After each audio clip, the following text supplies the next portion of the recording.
नमस्कार, सार्वमंथन न्यूज महाराष्ट्रमध्ये आपलं स्वागत. पाहुयात आजची सविस्तर बातमी. आज राहुरी शहरामध्ये आम्हा सर्वांचं आराध्य दैवत छत्रपती शिवाजी महाराजांच्या मूर्तीची अघोर अशी विटंबना झालेली आहे. अत्यंत दुर्दैवी हे कृत्य ज्यांनी कोणी केलं असेल, माझं पोलीस प्रशासनाला आवाहन आहे की तातडीनं आपली सर्व ताकदपणा लावून, आपले सर्व कौशल्य वापरून या गुन्हेगाराला तातडीनं पकडून कठोरातली कठोर शिक्षा या गुन्हेगाराला झाली पाहिजे. आम्हा सर्वांची श्रद्धा, आम्हा सर्वांच्या भावना या दुखावलेल्या आहेत.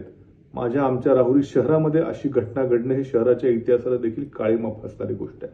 आणि म्हणून पोलीस प्रशासनाला माझं आव्हान आहे की तातडीनं या गुन्हेगाराला अटक केली पाहिजे. दुर्दैवानं आज मी राहुरीमध्ये नाही, मी आज दुर्दैवानं काही कामानिमित्त परदेशात आलेलो आहे.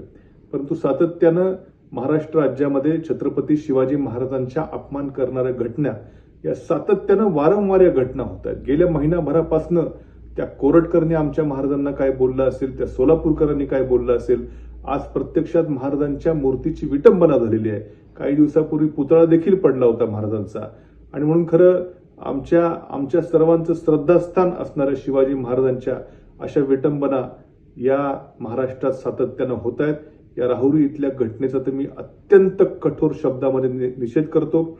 काही दिवसात मी पुन्हा परत येणार आहे आणि जोपर्यंत पोलीस प्रशासन या आरोपीला पकडत नाही, त्याला कठोरातलं कठोर शासन होत नाही, तोपर्यंत आम्ही राहुरीकर कोणीही त्या ठिकाणी स्वस्थ बसणार नाही, शांत बसणार नाही.